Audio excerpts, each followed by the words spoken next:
we have our second keynote of the morning. And Cole Napper may well be the busiest person in people analytics, because as well as running the people analytics function at FedEx, you also are co-host of the Directionally Correct podcast, which I'm sure, how many people in the room listen to Cole's podcast? Jeez. There we are. So you can hopefully get some even more listeners. I think you've got a maybe. fair amount already. So Cole's going to talk about the metamorphosis of people analytics, and I think you're going to share some new research that you've been involved with. I'll give you that, Cole. Thank you. Thank you. Round of applause for Cole, please. Thank you. And really well done by Briley. They're doing some of the best work in the world in people analytics. So this is really a treat to get to be a part of this conference. And I'll just say this. I don't know if, okay, my slides. Oh, how do I go back? Okay. I love people analytics. This is a big part of my identity. I do a lot of stuff for money in people analytics, but I do a lot of stuff for free. And so I want you to keep that in mind as I go through this presentation today, because it's not all rosy and positive and unicorns and rainbows. And I want to give this feedback to the field and to myself, frankly, from a place of love. So I currently lead the people analytics function at FedEx. I've been there since February. I'm not going to be talking about that very much today. I also, as David mentioned, co-host of the Directionally Correct podcast. It's very fun, very educational. This is not going to be as fun and educational. I wanted to talk about the last 15 years of people analytics. And so if you follow my newsletter, I've already published something along these lines about what's been going on in people analytics over the last 15 years. And so what we'll cover is, how do we evolve? Some of these questions won't make sense until you start seeing some of this data as well. And I broke one of my rules. So I wrote something like 60 articles in the last 3 years. And in 58 of the articles, I included no data. Because I know that in this community, once you start to share data, people pick it to pieces. And I broke that rule because we're going to be showing some data today, and I'm assuming some folks will pick it to pieces, and that's okay, because I don't have time to write a full dissertation when I have a full-time job. So one of the things that you're going to see here is, how do we evolve? Where did the practitioners go? Are we a luxury? What are the backgrounds and skills that we have? How do we impact the bottom line? And some recommendations for the future. And I think some of the things that Bridie shared earlier are just really, really great in terms of insight. So the title of the article series I wrote was, How Did People Analytics Evolve in the Last 15 Years? And I had a title before that. And the title was 46 People. And so in 2022, something changed in our field. And I started getting all these text messages from people saying, Cole, I'm on the market to look for a job because I got laid off, or I got let go, or I got RTO'd. You know, they did a return to office, and I wasn't going to be a part of that return to office. And so I was like, what is going on? Are we going through a crisis? Is this the new, I thought people analytics was the hot job of HR. I thought it was the future of HR. I'd been talking about that. David's been talking about that. We've been doing a lot of really great work in this space. And I couldn't find any data as to what was happening here. It's like, if this is just my friend group, are we just really terrible? And so I went through my phone after about a year, and I counted 46 people who had either been laid off, who had been let go, or had been RTO'd in the last 2 years. And I was like, wow, that's a lot of people. And I'm not one of these people that has thousands of folks in their phone. So this is a substantial part of my friend group. And I took that quite personally. And so finally, I was able, after having a chat with the Revelio Labs team, and by the way, I have no financial relationship with Revelio Labs. I'm going to be showing some of their data today. They're just nice people. And so we were able to do some research together. We were able to actually look at the data. What has been going on in the last 15 years? And so what you see here, and again, I'm going to start to criticize my own methodology here in a second, is 3 lines. And I'll explain what each of these lines are. The first is key positions in people analytics. So these are what I would call bread and butter, fit the exact job description of people analytics. So the title is literally people analytics, or HR analytics, or workforce analytics, or talent analytics. And we've had the age-old discussion of what is people analytics. I really didn't want to get into that. And so what we did is, since we knew this was an imperfect definition, we included things like adjacent positions. So these are things that basically do what people analytics do, but don't have the traditional job title. And I know Richard Rosenau speaking later today. He has this job board from one model that tracks the job posting positions, and I think they found something like 3,000 job titles. So obviously, this is not going to be a comprehensive list, but this is pretty good. My expectation was that we had about 20,000 people in the United States. So by the way, all the data you're going to see today is only United States focused. This is not global. Another thing I'll say is we do have a part 3 coming, because I got some legitimate criticism from a friend, Kristen Sabo, who leads employee voice at Google, who spent the majority of her career in the US government. This is not inclusive of US government data, and we have a series coming on just the US government data as well in people analytics. But we have roughly 10,000 people in people analytics right now in the United States, give or take 5,000. I don't know. Methodology is not perfect. But the point here is, if you take these numbers at face value, in 2008, which is when I would start to say is really the genesis of where our field started to take hold, we had roughly 2,000 people. If you fast forward to 2022, we had done a 6-fold increase to almost 12,000 people in the field. And then in 2022, something happened, and we started to go the other direction. And so now we are just north of 10,000 professionals in the space. So we've seen a reduction of over 1,000 people in our field since 2022, 46 of which are my friends. One thing to note is, again, there could be a rosy picture here of the key positions, so the ones that have the exact top job titles. They have not seen that reduction. They're flat. So I want to note that this isn't necessarily just a damning story of what's going on in our field. It could be just a leveling off. It could just be we hit our maturity, or the ecosystem has hit its carrying capacity. That could be the case. So this is the growth rate of the field during those years and that time frame. And what you can see here is the peak year was actually 2012, which was a good year because that was the year I entered the field. So awesome. And then you can see the valley, which was late 2023, when we have north of a negative 5% growth rate in the field. And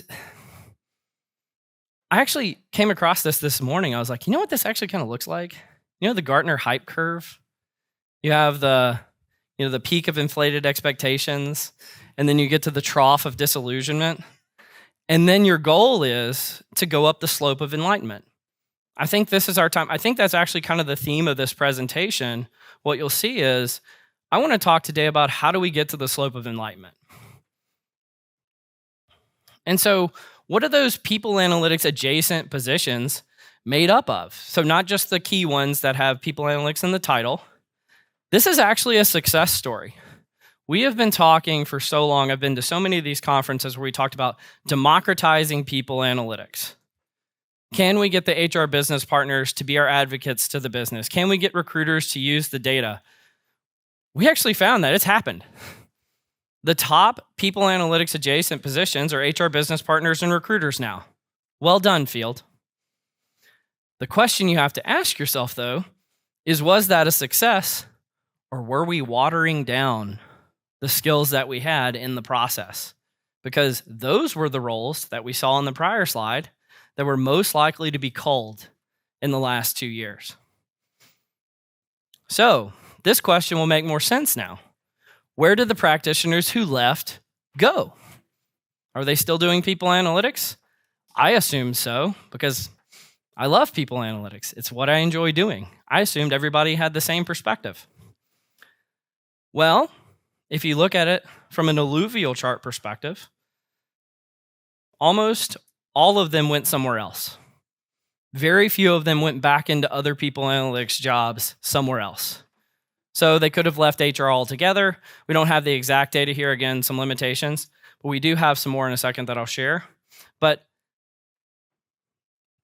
over 3/4 did not go back into people analytics jobs when they were, whatever happened to them. But if they ended up in HR, where did they end up? Talent acquisition, HR specialists, HR coordinators. So what you could say potentially is the folks that we adopted from our success of democratizing people analytics kind of just backslid into their old jobs, perhaps, right? And so the question I have is, are we still the hot job? I think we are. And I think with a few tweaks and a few recommendations, I think we will be. And I'll talk more about that later in the presentation. But one of the things you have to think about when you think about where people are going and why they make their decisions are push versus pull factors. So there can be things pushing them out of the field, but there could be things pulling them in other directions. One of the things that was very surprising to me was if you started in 2021 and you left a job in people analytics and you went back into people analytics, during that period of time, you got a 4% raise in your salary. However, if you went to a non-people analytics job, you got an 8% raise during that time frame. Those two things are not the same. And you could say, well, what if they were more likely to get a promotion somewhere else? Actually, the promotion rates are almost identical. So about 23% of both people analytics folks and folks that went into other jobs got that level of seniority gain. So that leads me to the hypothesis. And I gave a presentation on this 2 years ago at Talreos because this was when I was really feeling quite acute and critical. I said, is people analytics a luxury? And I really struggle with that. It's like, is people analytics a have to have, or is it a nice to have? Is it a luxury purse, or is it blue jeans that everybody has, right? And I'd been noodling on this, like, how do you figure this out? And upon talking with the Revelio team, we talked about, well, maybe it's the relationship with monetary policy. I'm not an economist. I'm going to act like one for a few minutes. The Revelio team's going to cringe at a few points in time, and that's okay. So what we did is we plotted the relationship between interest rates and people analytics jobs. And what you see is an almost perfect negative correlation between interest rates and people analytics jobs. And it's like the second that interest rates go up, the people analytics jobs start to go down, right? Now, you could see a silver lining in this. Interest rates are starting to go down, right? So what does that mean? Well, maybe people analytics jobs are about to start going back up again, right? And we wanted to look at this as scientifically as possible. And then this is probably the criticism I got the most about this article. It's like, this is not a valid experiment. It's like, all right, whatever. What we wanted to do is, the world has changed a lot since the last 15 years.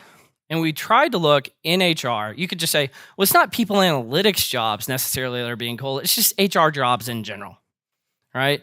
But HR jobs have changed a lot too in the last 15 years. And so what we kind of put our noggins together and we looked for what's the job in HR that we think has changed the least in the last 15 years, that was the least disrupted by technology, that was the least, and we thought was just an essential job that no companies, you would never call it a luxury, right? Well, we came across payroll. And if you look during that same time frame, payroll positions, even with the interest rates rise, were cut by 0.6%. It's a very small amount. You would expect that. As interest rates rise, the jobs go down. That's standard monetary policy. People analytics went down 5.1%, which is 8 times more negatively impacted. And so again, you can take your own opinions on whether this is a valid experimental versus control condition, but there's a stark difference there between a have to have and a nice to have. And I think we have to pivot from being a nice to have to a have to have function. And this chart up at the top right here, this is something called the M2 monetary policy. I'm going to assume that 99% of you have never heard of this. This is the number of dollars that are floating around the US economy. I wanted to show the correlation between that and what was going on in people analytics. And the Revelio team explicitly told me not to show you the 15-year chart, but I'm going to show you anyway. Because I saw this correlation between the last 15 years of the M2 rate and what was going on in people analytics. And it's something you never see in social science. It was like a 0.92 correlation. You never see something that high. Now, they told me, again, caveat, that everything's correlated with the M2 policy, but I don't actually think that's true.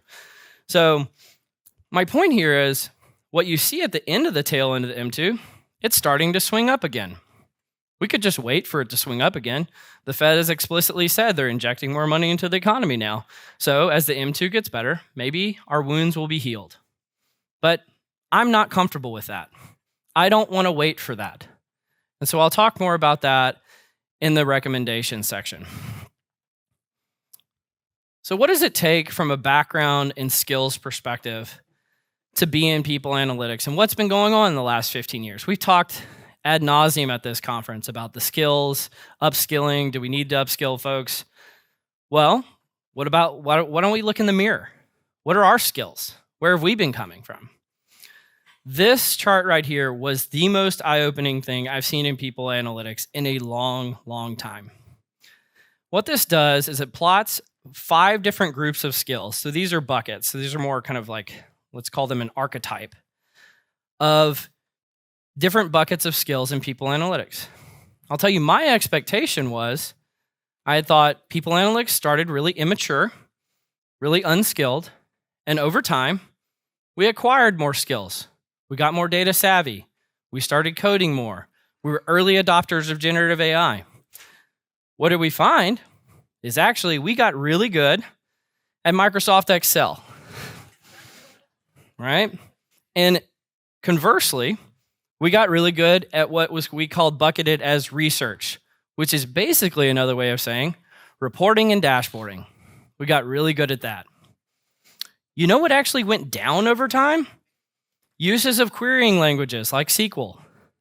So what we see is we actually quit doing as a proportion as much of the database management as we used to do. And then the thing that I really thought was going to go up the most was what I would call like data science skills. And what we see is those stayed flat right around 10%.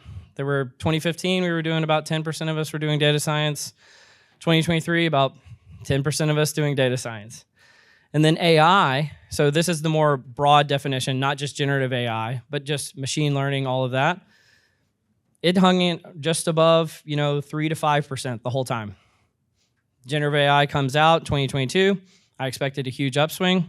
No upswing. And so if you look at the skills of how we compared, not just against ourselves, but against the rest of HR, you would expect there would be lots and lots of skills where we just wipe the floor with the HR function, and we do. Data analysis, data warehousing, business analysis.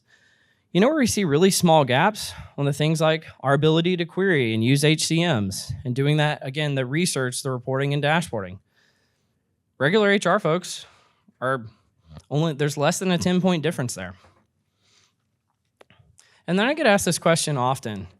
To be a successful people analytics practitioner, do I need to have a PhD?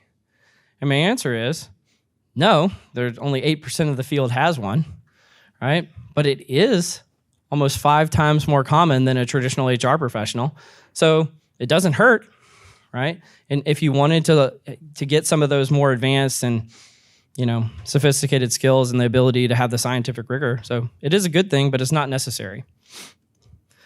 But the main question here is, if you're a luxury function or if you're a necessary function, a necessary function has a way of making sure that it impacts the bottom line. So the question is, do we impact the bottom line? This is a really, really, really challenging question to answer at scale. It's almost impossible. We're doing our best. This is not a definitive answer by any means. Well, what myself and the Revelio team did is they have something called a prestige score. And a better way of looking at that in our terms, I would call it a maturity score. So we bucketed people analytics teams into one of 3 groups: a high prestige team or a high maturity team, a less prestigious team, or companies that have no team. And we found there to be, and I believe this is Glassdoor data, if you use the sentiment scores from Glassdoor data, across the board, prestigious teams their organizations have higher sentiment scores on every single category. Less prestigious teams are usually less than, and no team at all is usually less than that. Now that's an interesting pattern there nonetheless. I know that's not causational, that's correlational at best. It doesn't necessarily tell us if we're impacting the bottom line, but that is an interesting finding nonetheless. The thing I thought would be most curious for most of you though is, how many of us are mature versus less mature? You know, David shared the chart yesterday from Insight 222, the A, B, C, and D teams. Think of this as the A's versus the D's, right? We have 46% of functions are mature and 54% are less mature. Now this conference, I led off the presentation saying this is the best group of people in people analytics. And the reason why is because if you look at the average people analytics team size still in 2024, it's 2.75 people, but that's an average. We know a median is probably a better indicator or even a mode. Most of these teams are 1 and 2 people large. They're not here. This is the best group of teams here. This is made up of largely mature organizations. And so if we're going to improve, we've got to not just focus on ourselves, we got to focus on that other more than half curve of the people analytics community. So this is the most important part. What do we do now?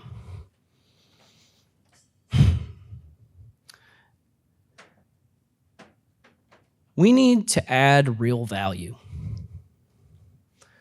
One of the great things about Bridie's presentation and why I'm glad to kind of share the stage with her is they're doing excellent work at Expedia.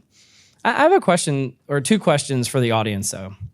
At your organization, please raise your hand if any of your projects you quantify a direct dollars and cents ROI.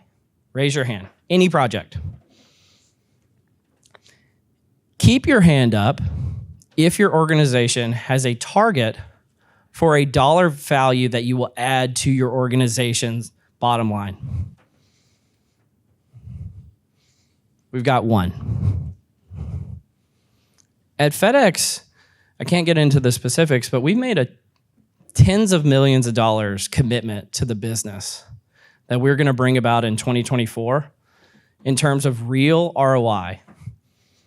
We're going to blow through that number. It's going to be in the hundreds of millions.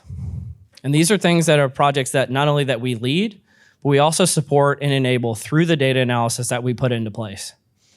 As a field, we have to start focusing on bringing real, tangible value to our businesses. And I think those hands being raised is indicative of my point. We've got to break the cycle of our relationship to things like interest rates and monetary policy.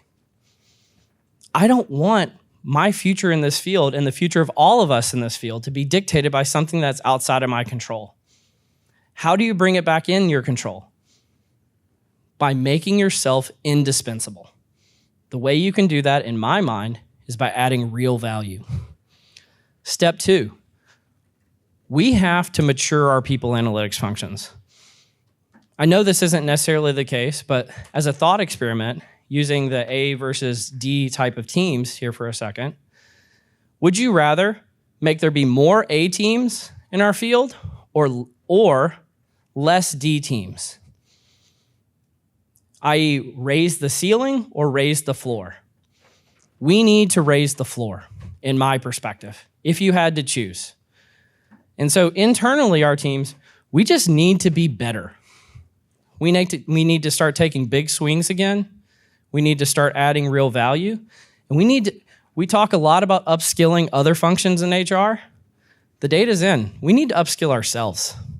We need to take some of our own medicine. I need to take some of my own medicine. In terms of the vendors, I kind of make a mental model of vendors in my head of folks that I feel like give back to the community and folks I feel like extract from the community.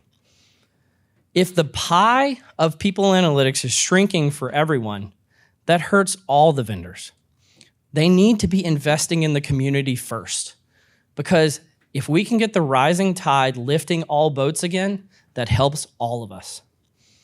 And I know there's not many of you in here, but in terms of educators, I'm a classically trained PhD in IO psychology. I don't think I had a single course in my graduate work that taught me about ROI. Not a single one. So we can't just be teaching best-in-class scientific rigor. We also have to be teaching impact. How do you make an impact on the field? And I know there are great organizations. David, your organization is great. Bridie's presentation earlier was excellent. There are pockets of excellence out there. But we have to democratize that. That's the thing we need to be democratizing, is the impact that we have on a field. We've got to get back to growth together. And so I'm actually in the process of writing a book on this topic. And so if you want to learn more, purchase the book. It'll probably come out sometime next year. But I really love this field. I really do. And a part of love is tough love. And I think we need this. I think we need this together. So let's go do this together. Let's get better. What do you guys think? Awesome.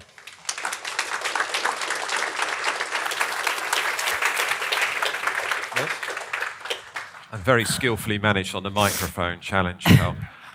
We have joint Q&A now, so if I'd like to invite Cole and Bridie back on stage. We have 11 minutes before the break. So again, any questions for either Cole or Bridie, and also maybe any observations as well from what you've heard this morning. So there's quite a few hands up. We're going to go to that lady in the purple cardigan. She had her hand up before. So. Hi. That was a bit depressing in parts, right? Womp womp. Womp womp womp. Boo, Cole. The podcast is a lot more fun, I promise. Hi. You mentioned something really interesting about your employees are like engaged with a lot of change management and maybe riffs in tech. How do you keep your employee engaged with change management and the continuous riffs? Yes, so we definitely saw a dip in engagement. We had a large reorganization in the first half. The tech talent market is difficult still at the moment, so we definitely saw a dip in engagement. We recovered because we focused on what was most important to the employees. We were very low on senior leadership trust. We were very low on recognizing performance, some other aspects. We just were laser focused on what's most important to them. In 5 months' time, we increased engagement 6-7%, which is massive. It's not working. What are the 3 advice that you can give us to increase the engagement? It really depends on your context and what your employees find like important. In general. But during times of large transformations, the research shows us, right, that belief in the company outlook dips, senior leadership trust dips, and everything to do with development and careers. So they're usually your drivers that you should focus on during times of reorganization. Our leaders just showed up differently. Okay. And they were much more accessible. They were much more honest and transparent. Transparency is key during those moments, and that's hard because you're in reorg situations. Yeah. But it's the way they showed up that we see in the data has made the biggest difference. But that's, again, our context, our culture, etc. You really have to examine what's important to your employees and their experience in your context. Cole, do you have another feedback or any advice? On what? On engagement. During reorganizations. Whew. Well, we've been going through that. At a certain point, you just got to weather the storm. I'm sorry, I'm right in the middle of this at my own job, and so I was like, this is too close to home. I think you've got to be strategic and practical at the same time, and those two things are very difficult to manage simultaneously. You have to make sure that you're planning 3 to 5 years into the future and make sure you're not setting yourself up for lack of success or technical debt or anything like that. But you also have to manage the day-to-day fires that come up that are just a necessity in those times of radical change. Thank you. And keep talking to your employees, because sometimes leadership are like, let's not ask because it's going to be negative. Yeah, but it's so important to continue listening to your employees through these changes. Yeah. Chris? Yeah, hi, long-time listener, first-time caller call. So I just want to say a thank you. That was, when you think about progress over perfection and good enough data, like, that's good enough. I know what I need to do now. So thank you. And I think all of us in this room here, like, we do a lot, and I recognize a lot of faces. Like, I will commit. Anyone reaches out to me on LinkedIn, I'll take a half an hour to share a story, and I think we owe that to our community to keep those curves going up. So thank you. For Bridie, I love what you put together there, and you mentioned that uptake of our products and our tools. Like, that's key, because if consulting is what we need to do to scale, then we got to have other people to do it. So you mentioned you had reinforcement mechanisms to try to do that. Can you share some of the best practices with the audience? Like, what are the things that you've done to get others to essentially kind of do your job for you in a small extent? Yeah. So first things first was great products. Because I think we complain quite a lot about whether HR people are data savvy, but just like all employees and leaders, they need it to be simple, relevant in the flow of work. So that's always important that we do both. You don't train people to be data literate to use your Apple Watch, right? It's just so intuitive. And I think that's where we really need to focus. So in addition to doing that, just continuous reinforcement, to be honest. Just doing training workshops doesn't work. You have to do training workshops. We have to embed it in the processes. So the business reviews helped because they were happening all over the organization, embedding it in the portfolio management process, embedding it in our operations. All those aspects also helped reinforce it. Celebrating successes, publishing when people made good decisions and had business impact on the back of that. All of those kind of help out. We have Slack channels that they can exchange and ask questions. So that's a bit viral. All of those mechanisms help. Make it But unavoidable. one thing isn't going to make a difference. You kind of have to put that system in place. And that's really heavy at the start. We had tool guides. I mean, I do not have an army of analysts. I have a large analytical team. But we cannot go to every single domain and devise metrics for them. So we put in place tools that they could go through that process themselves. Are they going to get the perfect metrics? No. But again, there is no perfect metrics. It's about them thinking about impact, thinking about how to identify whether they're on track towards that, and then us making sure we're putting in the most important measurements for them. Dawn? Yeah, Bridie, thank you. You talked about impact, and Cole, you talked about us being better internally. I think one of the ways is for us to look beyond traditional HR data. What has been some of the challenges and success stories that you've had with merging HR data, but with business data, so we can truly talk about business outcomes and ROI and show that?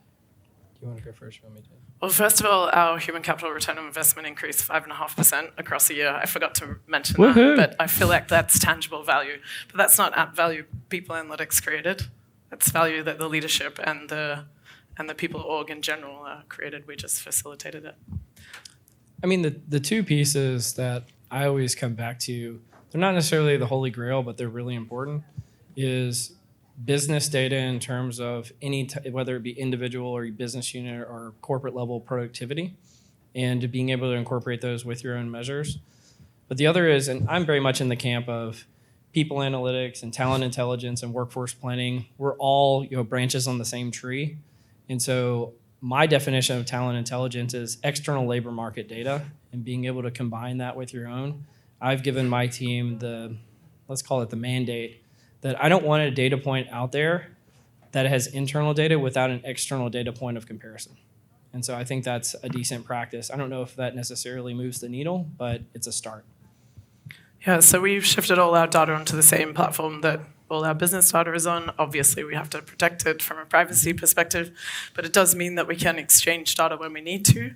An example is we looked at focus time. We work with Workalytics. Focus time is one of the number one drivers of productivity and positive outcomes in our engineering organization. Focus time in and of itself, is 3 hours, 4 hours enough, but what we are able to do is continuously combine it with the business metrics, and that means that you can identify what the right kind of levels are there and what the actions are that make a difference. go to Anna. Who else wants to ask a question? Because then if we get the microphone just over here really- afterwards as well. Really quickly here, thank you very much both. And Cole, really appreciate the shout out for education. Yeah. What we're seeing at NYU is that IO students are actually coming into our program to take courses because we are all about that. And there's definitely a lot of opportunity for us to collaborate. And one more point I wanted to make is something that I was trying to say yesterday. When I was doing my research, I actually looked for analogs of where analytics actually are succeeding in driving outcomes, and that's professional sports.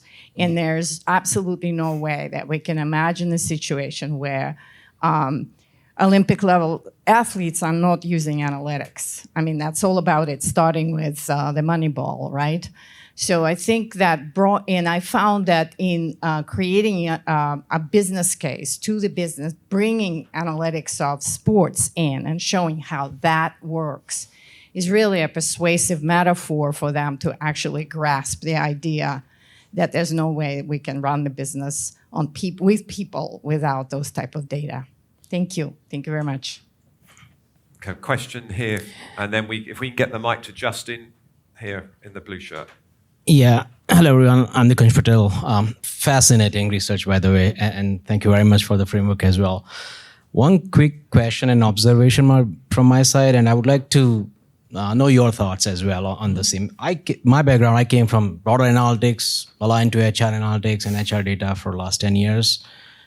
And what I observe in HR function and people analytics in general is not a strong partnership between technology and people analytics and insight functions. We typically people insight functions tend to take consulting role most of the time. But that partnership between technology and those functions are a little bit loose compared to if you look at finance or sales and marketing, and those functions, they're a lot more mature and a lot more, basically a solid partnership between them. What's your take between, whoever wants to talk about that? This is just my observation, by the way. I may be wrong, but. Yes, we should be more integrated.